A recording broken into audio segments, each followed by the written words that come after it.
और एलएसी से इस वक्त बड़ी खबर आपको हम बता रहे हैं। जो घटना फायरिंग की हुई उस पर भारतीय सेना ने ऑफिशियल स्टेटमेंट दिया है और आधिकारिक बयान जारी करके ये कहा है कि भारतीय सेना ने एलएसी पर फायरिंग नहीं की और न ही एलएसी का उल्लंघन किया है। चीन लगातार उकसावे की कार्रवाई कर रहा है। चीनी सेना ने समझौते का उल्लंघन किया है और कई राउंड हवाई फायरिंग की है।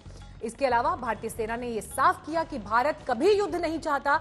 एक तरफ राजनीतिक, सैन्य और कूटनीतिक स्तर पर बातचीत के प्रयास हो रहे हैं, लेकिन उसके बावजूद चीन की तरफ से उकसावे की कार्रवाई हुई है। चीनी सेना भारतीय पोस्ट की तरफ आने की कोशिश कर रही थी और चीन की सेना ने उल्लंघन का प्रयास किया है, जबकि इससे उलट चीन की तरफ से यह दावा किया जा रहा था कि भारत उकसावे की कार्रवाई कर रहा है। लेकिन भारतीय सेना ने साफ स्पष्ट शब्दों में चीन के हर दावे को खारिज कर दिया है इस ऑफिशियल स्टेटमेंट में। आपको बता दें कि कल शाम पूर्वी लद्दाख के इलाके में हवाई फायरिंग की खबर है और अपने आप में 1975 के बाद एक ऐसा मौका है जब इस तरह की घटना या इस तरह के टकराव की स्थिति, हवाई फायरिंग जैसी स्थिति बनी। और जैसे ही यह घटना, इसकी खबर सामने आई, चीन की तरफ से भारत के ऊपर आरोप लगाने का सिलसिला शुरू हो गया। लेकिन पहले आप मुख्य बिंदु देखिए भारतीय सेना के स्टेटमेंट के। चीन की सेना ने भारतीय पोस्ट की तरफ आने की कोशिश की। देखिए, सीधा सिरे से खारिज किया भारतीय सेना ने चीन के दावे को। जब सेना ने रोका तो चीन की सेना ने हवाई फायरिंग की, क्योंकि चीन की सेना भारतीय पोस्ट को अप्रोच कर रही थी। चीन की सेना की तरफ से कई राउंड हवाई फायरिंग की गई। एलएसी पर भारतीय सेना की तरफ से कोई फायरिंग नहीं की गई है। तो ड्रैगन की साजिश को इस तरह से जवाब दिया है भारतीय सेना ने अपने इस ऑफिशियल स्टेटमेंट में, क्योंकि चीन की तरफ से जो ये बयान आया, देखिए कोशिश कहीं ना कहीं चीन की भी ये कि एक प्रोपेगेंडा अंतर्राष्ट्रीय स्तर पर ऐसा रखा जाए कि वो शांत बैठा है, लेकिन उकसावे की कार्रवाई भारत की तरफ से हो रही है। लेकिन चीन के इस दावे को सीधे नकार दिया है सेना ने। भारत ने एलएसी, देखिए हम आपको चीन का दावा भी यहां पर दिखा रहे हैं। भारत ने उकसाया, लेकिन हकीकत क्या है? घुसपैठ दरअसल चीन कर रहा था। चीन ने दावा किया कि भारत की तरफ से तनाव बढ़ाने की कोशिश हो रही है, लेकिन हकीकत यह है कि चीन बार बार उल्लंघन करता है। और जो घटना गलवान के बाद हुई है पूर्वी लद्दाख के इलाके में, चीन की तरफ से देखिए बातचीत को टेबल पर रखकर जमीन पर जो किया जा रहा है वो अपने आप में पूरी दुनिया के सामने है। मंजीत नेगी इस खबर पर लगातार नजर बनाए हुए हैं। मंजीत, चीन की जो बौखलाहट है, खासतौर पर ब्लैक टॉप और हेलमेट टॉप पर जिस तरह से हमारी सेना ने कब्जा किया, उसके मद्देनजर यह साफ होता है कि किसी ना किसी तरह से अपने प्रोपेगेंडा को अंतर्राष्ट्रीय मंच पर रखा जाए, भारत की छवि खराब करने की कोशिश की जाए।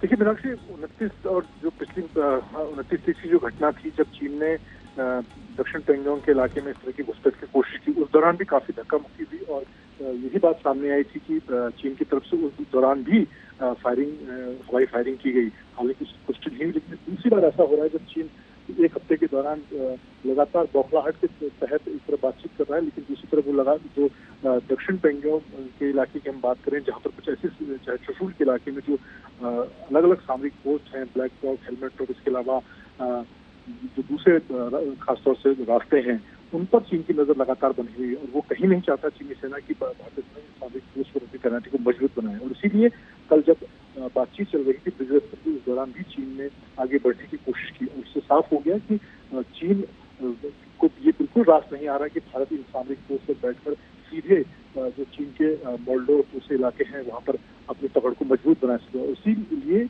इस बौखलाहट में कल चीन ने दूसरी बार इस इलाके में इस घटना को अंजाम दिया। अभी भारतीय सेना के स्टैंड की बात करें मीनाक्षी, तो भारतीय सेना की तरफ से इस बात को साफ किया जा रहा है कि हम अपनी सरहद पर अपनी तैनाती को मजबूत जरूर कर रहे हैं, लेकिन हमारी तरफ से फिलहाल चीन को किसी तरह से फायरिंग का जवाब उसकी। मंजीत, मैं आपके पास लौटूंगी। अशरफ वानी भी जुड़ गए हैं हमारे साथ। अशरफ, देखिए जो तस्वीर इस वक्त एलएसी पर बनी हुई दिखाई देती है, चीन की तरफ से एक स्टेटमेंट आता है और भारतीय सेना उस स्टेटमेंट को सिरे से नकार देती है, हर एक दावे को। भारत ना कभी युद्ध की दिशा में जाता है, शांति का प्रयास जरूर करता है, लेकिन इसका मतलब ये नहीं है कि हम अपनी अखंडता और संप्रभुता से किसी भी तरह का कोई समझौता करेंगे। लेकिन चीन की जो ये नफरत और जो ये चिढ़ है, ब्लैक टॉप, हेलमेट टॉप पर जिस तरह से भारतीय सेना ने अपनी पोजीशनिंग स्ट्रांग की है, यकीनन वो चीन की नफरत का, चीन की परेशानी का सबसे बड़ा रीजन है।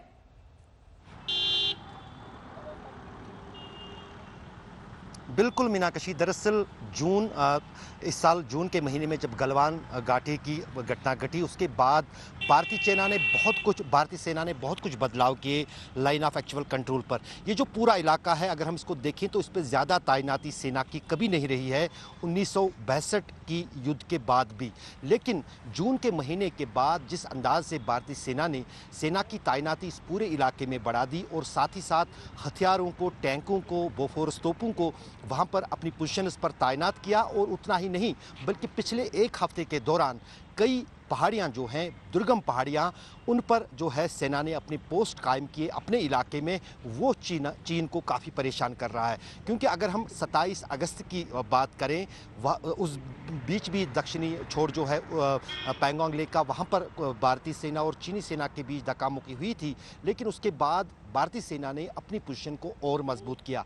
हमने आज तक पर एक्सक्लूसिवली वो तस्वीरें दिखाएं जहाँ पर जो गांव वाले लोग हैं, वहाँ पर चुशूल के हों या छोटे छोटे जो गांव वहाँ पर उस इलाके में हैं, वो लोग वॉलंटियरली यानी अपनी मंशा से, अपनी मर्जी से भारतीय सेना के साथ साथ इन चोटियों पर भारतीय सेना की न सिर्फ मदद करने में जुटे, बल्कि जितना भी साजो सामान, ज़रूरत की चीज़ें, राशन, पानी इन पोस्टों पर भारतीय सेना को चाहिए, तो वो ये वॉलंटियर्स जो उस इलाके के रहने वाले लोग हैं वो सेना के जवानों तक पहुंचा रहे हैं। और ये वो चोटियां हैं जहां से चीन की सभी गतिविधियों पर नज़र रखी जा रही है। तो कहीं ना कहीं जो फ़ायदा है, लाभ है, वो भारतीय सेना के पास है। वो उन पहाड़ी चोटियों पर अपनी पोस्ट कायम करने में पहली बार कामयाब रही है, जहां से चीन की हर हरकत को देखा जा रहा है, जो चीन को हजम नहीं हो रहा है।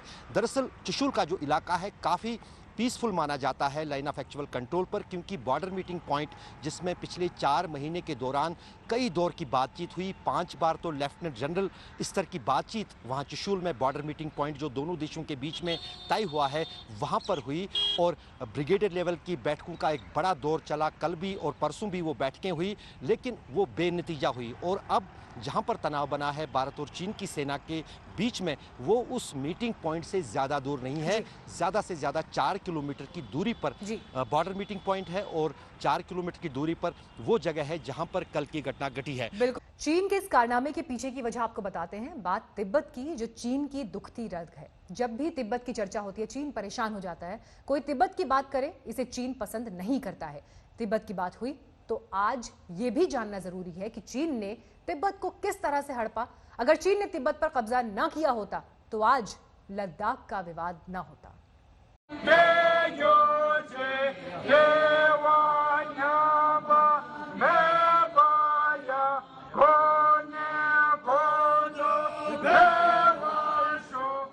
ये 70 साल का गुस्सा है। 70 साल से तिब्बती इंतजार कर रहे हैं। उन्हें हर हाल में चीन से बदला लेना है। चीन ने उन्हें हर तरह से तबाह कर दिया।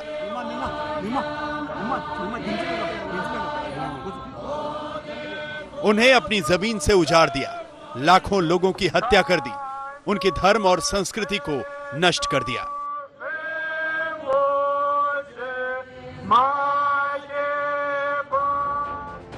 वर्ष 2049 से पहले तिब्बत एक आजाद देश था। 1949 में कम्युनिस्ट चीन ने यहां सैनिक भेज दिए। 1951 तक चीन ने तिब्बत पर पूरा कब्जा कर लिया। तब ताकतवर चीन के सामने तिब्बती कुछ नहीं कर सके। उन्हें किसी का समर्थन नहीं मिला। भारत ने भी तब चुपचाप इसे सह लिया।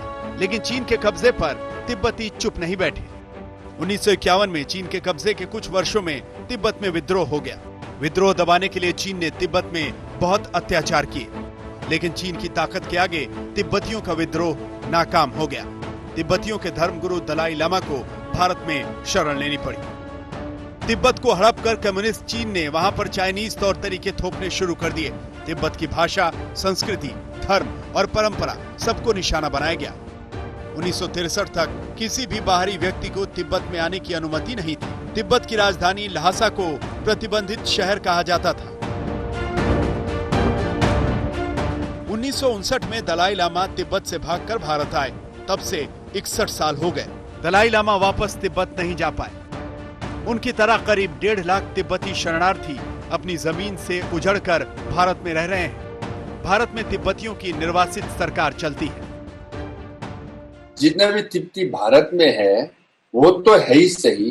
जो तिब्बती बाहर गया है, वो कनाडा में गया है, वो कैनेडियन सिटीजन हो गया है, अमेरिका में सिटीजन हो गया है, वो लोग भी आप वो आंदोलन शुरू कर रहा है। देखिए टोरंटो में जितने भी सोशल मीडिया में फुटेजेस है और न्यूयॉर्क में फुटेजेस है, वहां पे भारत की सीमा पे जो अब दुर्घटना हो रहा है उसके लिए तिब्बती लोग बाहर आके सपोर्ट कर रहा है। और खबर ये दरअसल एलएसी से है, जहां पर तनावपूर्ण हालात भारत और चीन के बीच बने हुए हैं। लेकिन इस बीच भारतीय सेना ने लद्दाख में फायरिंग को लेकर बयान दिया है। इस ऑफिशियल स्टेटमेंट में चीन के सभी दावों को भारतीय सेना ने खारिज किया और ये कहा कि भारतीय सेना की तरफ से कोई फायरिंग नहीं हुई। उकसावे की कार्रवाई चीन की तरफ से हो रही है, जबकि चीन ने इससे पहले जो दावा किया था उसमें वो आरोपों में और एक गलत छवि में भारत को प्रोजेक्ट करने की कोशिश कर रहा था। लेकिन चीन के इस प्रोपेगेंडा को अपने ऑफिशियल स्टेटमेंट से धराशायी कर दिया है भारतीय सेना ने। चीन की सेना ने कई राउंड हवाई फायरिंग की और ये फायरिंग कब हुई, जब चीन की सेना भारतीय पोस्ट को अप्रोच करने की कोशिश कर रही थी। लेकिन हमारी तरफ से फायरिंग नहीं की, चीन की सेना ने भारतीय पोस्ट की तरफ आने की कोशिश की और उस दौरान हवाई फायरिंग भी किया गया। इस स्टेटमेंट के जो अहम बिंदु हैं वो भी आपको हम दिखा रहे हैं। कल चीनी सेना ने एलएसी पर भारतीय पोस्ट की तरफ जब अप्रोच किया, सेना ने रोका तो चीन की सेना ने हवाई फायरिंग की। चीन की सेना की तरफ से कई राउंड हवाई फायरिंग की गई। चीन की तरफ से उकसावे की यह कार्रवाई हुई। एलएसी पर भारतीय सेना की तरफ से कोई फायरिंग नहीं हुई।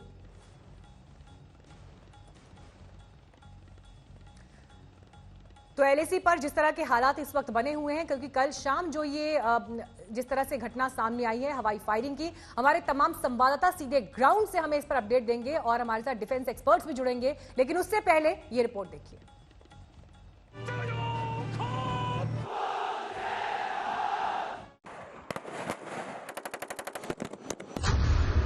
एलएसी पर फिर चीनी साजिश।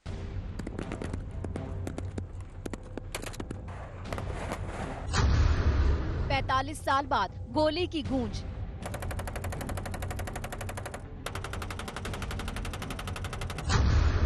चीनी फायरिंग हवा हवाई।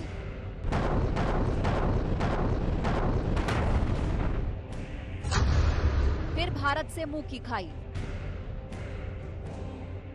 चीन सुधरने को तैयार नहीं, बार बार मात खाता है, बार बार पीछे हटता है, बार बार उल्टे पैर भागता है, लेकिन फिर भी मानने को तैयार नहीं। साजिशें थमती नहीं, धोखेबाजी से बाज नहीं आता। नई साजिश फिर पैंगोंग त्सो लेक पर ही रची। इस बार वार्निंग शॉट की हिमाकत तक कर डाली। बीती रात चीन की बौखलाहट हवाई फायरिंग की शक्ल में बाहर आई। एलएसी में पूर्वी लद्दाख के पैंगोंग लेक के पास चीनी सेना की ओर से गोली चली। हवा में फायर की गई इन गोलियों से दक्षिणी पैंगोंग त्सो झील के पास का इलाका गूंज उठा। भारतीय सेना भी उसी की जुबान में, उसी की भाषा में, उसी तरह से जवाब दे सकती थी, लेकिन संयम दिखाया। भारत की ओर से गोलीबारी नहीं हुई। सेना ने बयान जारी कर बताया कि सिर्फ चीन की ओर से कई राउंड गोलीबारी हुई है। भारतीय सेना का पिछले कुछ दिनों से कुछ ऐसे अहम चोटियां हैं, माउंटेन टॉप्स हैं, जहां पर अपनी पोजीशन मजबूत कर ली है और चीन की सेना बार बार ये कोशिश कर रही है कि कैसे भारतीय सेना को यहां से हटाया जाए। इसीलिए चाइना की तरफ से ये अग्रेसिव मूवमेंट हुआ। इस मूवमेंट के लिए जो है भारतीय सेना पूरी तरह से तैयार थी।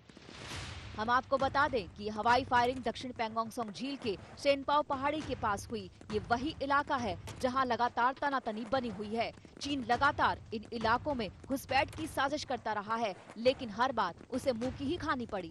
ब्लैक टॉप और हेलमेट टॉप पर भारतीय सेना की मौजूदगी से चीनी सेना में बौखलाहट और बढ़ गई है।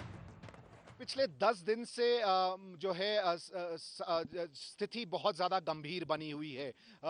29 अगस्त की रात और 30 अगस्त की सुबह को साउथ पेंगोंग एरिया में झड़प हुई थी और 31 तारीख को भारतीय सेना ने फिर से एक ऑपरेशन लॉन्च किया था और तब से भारतीय सेना इन चोटियों पर जो है साउथ ऑफ पेंगोंग लेक पर वहां पर बनी हुई है।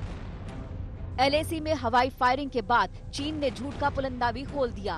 पीएलए प्रवक्ता ने पैंगोंग त्सो झील के दक्षिणी छोर पर वार्निंग शॉट का दावा तो किया, लेकिन सारा ठीकरा भारतीय सेना पर ही फोड़ दिया। चोरी और सीनाजोरी करने वाली चीनी सेना का बयान था कि भारत ने उकसावे की कार्रवाई की, एलएसी पार करने की कोशिश की तो हवाई फायरिंग कर चेताया गया। एक प्रकार से भारत की जो स्ट्रेटेजी है वो साफ है कि आप जो है यथास्थिति करें अप्रैल 2020 की, हम तैयार हैं, मगर ये विस्तारवादी हम नहीं मानेंगे। और ये भारत का रिजोल्व है, मैं मानता हूं इस चीज को। हर भारतीय चाहता है कि चीन को जहां वो आया है अपना डेप्सैंग में और फिगर 4 से 8 इनको बाहर गिराया जाए, बाहर फेंका जाए।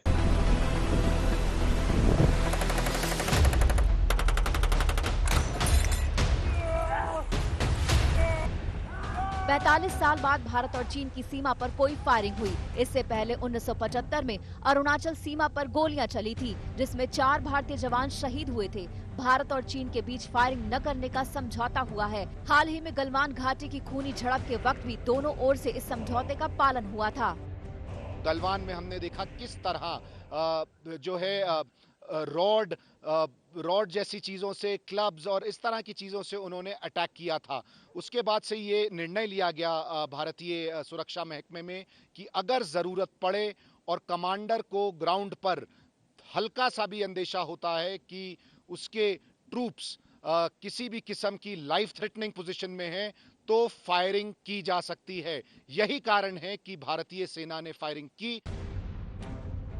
हैरानी की बात तो ये है, एक और चीन बातचीत की गुहार लगाता रहा है। रूस में रक्षा मंत्री राजनाथ सिंह से बात करने के लिए चीनी रक्षा मंत्री गिड़गिड़ाने की हद तक गिरे। विदेश सचिव स्तर पर भी बातचीत हुई, सैन्य स्तर पर भी लगातार वार्ता चल रही है। चुशुंग में ब्रिगेड कमांडर लेवल के 5 दौर की बातचीत हो चुकी है, फिर भी चीन दगाबाजी कर रहा है। ऐसे में कोई चीन पर भरोसा करे तो कैसे? आखिरकार इस चीन का इलाज क्या है? दिल्ली से मंजीत नेगी और ले से अभिषेक भल्ला के साथ आज तक ब्यूरो।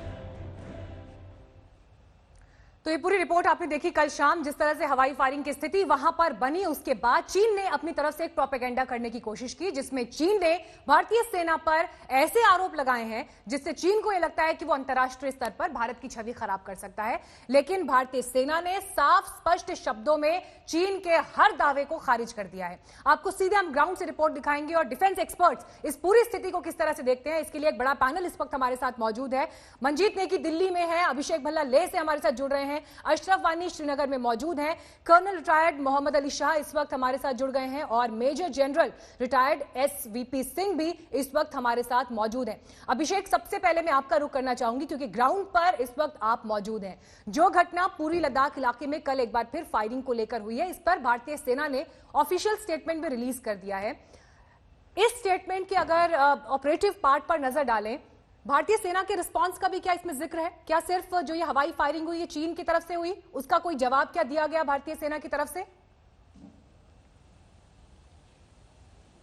देखिए, स्टेटमेंट में भारत ने ये साफ कर दिया है कि फायरिंग भारतीय सेना की तरफ से नहीं हुई है। जो फायरिंग हुई है वो चीन की तरफ से हुई है और चीन की तरफ से कोशिश थी कि कुछ जो भारतीय सेना इलाकों में अपनी पोजीशंस होल्ड कर रहा था उसको हटाने की कोशिश थी। सूत्रों ने भी हमको ये बताया है कि ये जो माउंटेन टॉप्स हैं, चोटियां हैं, जिन पर भारतीय सेना अब करीब 8-10 दिन से बनी हुई है, वहां से डिसलॉज यानी कि वहां से हटाने की कोशिश चीन की तरफ से बार बार हो रही थी। और कल शाम को 6 और 7 बजे के बीच में फिर से ऐसी कोशिश की गई और जब भारतीय सेना ने उनको रोका तो उन्होंने हवाई फायर करके डराने धमकाने की कोशिश की, लेकिन भारतीय सेना की तरफ से पूरा संयम बरता गया और फायरिंग से जवाब नहीं दिया गया। लेकिन सिचुएशन बाद में कंट्रोल में आ गई, लेकिन अभी भी स्थिति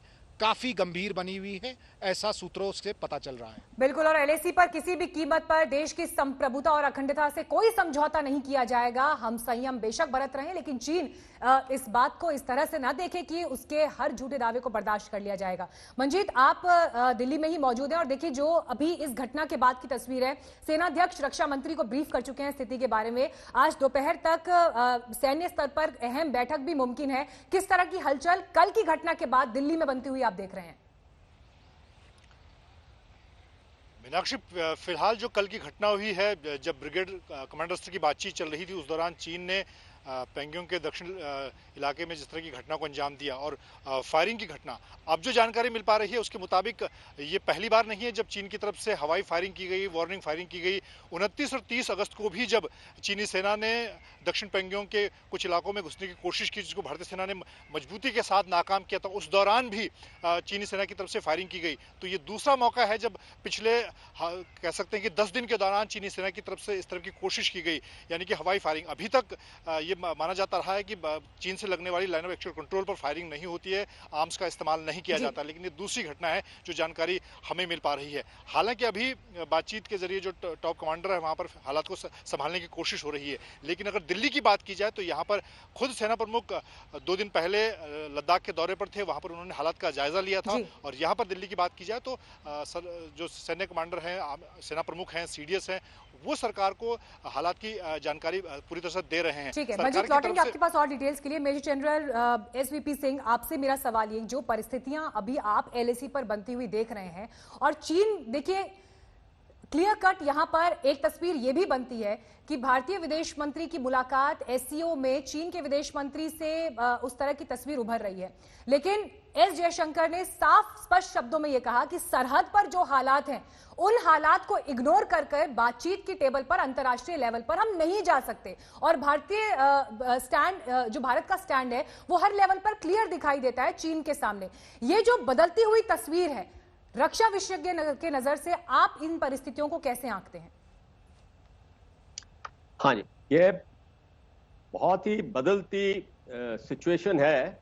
सबसे पहले मैं डिप्लोमेटिक लेवल पे, जैसे फॉरेन मिनिस्टर जयशंकर ने ये स्टेटमेंट दी है कि सरहद को अभी हम कंबाइन करेंगे बाकी बातचीतों के साथ, ये एक मेजर शिफ्ट है हमारी पॉलिसी में।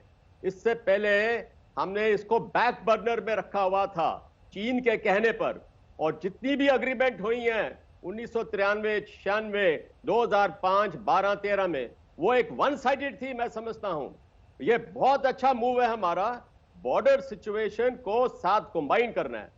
दूसरा पॉइंट है कि चाइना ये अपनी हरकत जारी रखेगा, जिसको बोलते हैं क्लोक एंड डैगर। वो छुरा दिखाएगा पीठ पे, आगे हाथ मिलाएगा बातचीत की। और आपने देखा है जितनी भी स्टेटमेंट आ रही हैं चीन से, उनके मिनिस्टर के, उनके ग्लोबल टाइम्स वगैरह से, वो बोलते हैं हम शांतिपूर्वक हैं और हम अपने इलाके में है। उसकी एक ग्रैंड स्ट्रैटेजी है लद्दाख के अंदर। गलवान वैली के ऊपर नहीं अभी वो रिस्ट्रिक्ट रहेगा, वो आगे बढ़ना चाहता है। जैसे हमने देखा है साउथ ऑफ पैंगोंग सो, चीन आगे अपने कदम बढ़ाना चाहता है। और ये जो बातचीत हमारी चल रही है, अभी रक्षा मंत्री मिले, अभी 10 तारीख को फॉरेन मिनिस्टर ने मिलना है, लोकल लेवल पे ब्रिगेड कमांडर्स की बातचीत चल रही है। ये सब एक तरह का कवर अप है।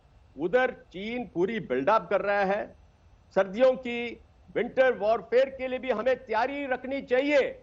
अगर हम समझते हैं कि स्नो के साथ पासेस बंद हो जाती हैं, ये एक ऐसा दुश्मन देश है, ये कोरोना वायरस वाला देश है, ये कुछ भी कर सकता है और हमें इसकी पूरी तैयारी रखनी है। और हमेशा मैं इसको एम्फसाइज करता हूं पॉइंट को, एक तो बिल्डअप है, दूसरा क्या है कि अभी जो उन्होंने हवा में फायर किया है, एक वार्निंग शॉट है जी। इससे एक मैसेज है कि पाउडर अभी ड्राई नहीं है, पाउडर अभी ड्राई नहीं है, आगे मुख में हॉट वॉर के तरीके से भी बढ़ सकता है।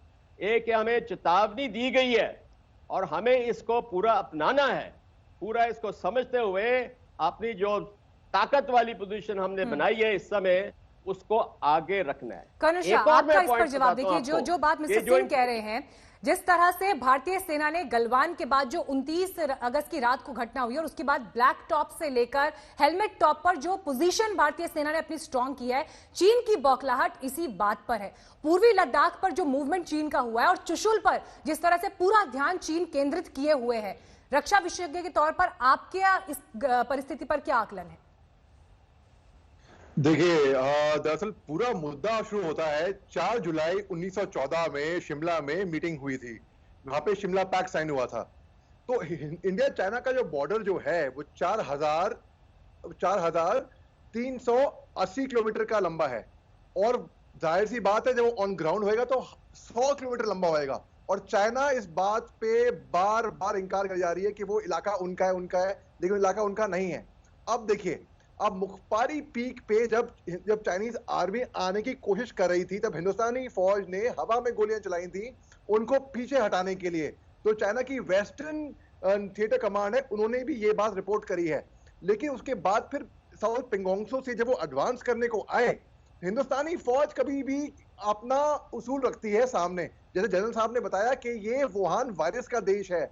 चाइना ने वहां से एक राइटर ने किताब रखी थी, Sun Tzu the art of war, उसमें चैप्टर 3 पैराग्राफ 2 लाइन 2 में क्लियरली लिखा है the acme of a military general is to win war without fighting. ऐसा चाइना ने कहा था। अब आप देखिए चाइना कर क्या रहा है। बायोलॉजिकल वॉरफेयर, कोरोना जो है, web warfare, cyber warfare. Australia में 3 महीने पहले वहां के जो प्राइम मिनिस्टर हैं मिस्टर मॉरिसन, उन्होंने देश का नाम नहीं लिया चाइना का, लेकिन उन्होंने क्लियरली बताया था कि अपने पासवर्ड्स को आप सुरक्षित रखिए। ठीक है। साइकोलॉजिकल वॉरफेयर, चाइना ने दोस्ती करी रशिया से। अब 23 मार्च को रशिया रिपोर्ट करती है कि पूरे 4 मिलियन पॉपुलेशन में केवल 380 केसेस हैं वुहान वायरस के। ऐसा कभी हो सकता है क्या? लेकिन बाद में उनके मेयर मिस्टर सर्जी ने बताया 1 हफ्ते बाद कि पूरी रिपोर्टिंग गलत थी। 30 मार्च को रूसिया अल यौम, एक अरबिक वर्जन है रशियन टाइम्स का, उसने रिपोर्ट करा कि अमेरिका जो है वो सेंट्रलाइज करने की कोशिश कर रही है वर्ल्ड इकोनॉमी को, वर्ल्ड पावर को, इंक्लूडिंग द ऑयल फील्ड, जो गलत रिपोर्टिंग थी पूरी। तो psychological warfare, biological warfare, cyber warfare, हर तरीके का वॉरफेयर अपना रही है। लेकिन हमारे पास बहुत फायदा है। देखिए, जब इंडो तिब्बत बॉर्डर पे, चाइना बॉर्डर पे जब चाइनीज एयरक्राफ्ट टेक ऑफ करते हैं वहां के एयरफोर्स, तो हाफ पे लोड ऑफ फ्यूल लेके टेक ऑफ करते हैं। हमको फायदा वहीं पे ही है क्योंकि उनका ऑल्टीट्यूड ऐसे मुकाम पे है, तो हमको फायदा वहीं पे हो जाता है। तो और चाइनीज जनरल्स ने भी लिखा हुआ है कि Indian army specialises in mountain warfare. उन्होंने हमारी बहादुरी की दाग दी है पहले भी, और ये डॉक्यूमेंटेड है। तो हमको कोई डर नहीं है चाइना से। जी, कर्नल शाह की जिस बात का जिक्र आप कर रहे हैं अशरफ, मैं आपको यहाँ बातचीत में लाना चाहूंगी। जिस बात का जिक्र देखिए कर्नल शाह कर रहे हैं, अगर उन्हीं डॉट्स को कनेक्ट किया जाए साइकोलॉजिकली, साइबर तरीके से, एलएसी पर, कूटनीतिक स्तर पर और राजनीतिक स्तर पर चीन का रुख जो है वो अलग रहता है। एक टेबल पर वो अलग बात करता है, लेकिन ग्राउंड पर उसकी दूसरी हकीकत हमें दिखाई देती है। लेकिन एक के बाद एक देखिए, पहले गलवान, फिर ब्लैक टॉप, हेलमेट टॉप, मुंह की खाई है चीन ने इन परिस्थितियों में। और यही वजह है कि इस तरह की परिस्थिति, उकसावे की कार्रवाई चीन की तरफ से इस हवाई फायरिंग की घटना में दिखाई देती है।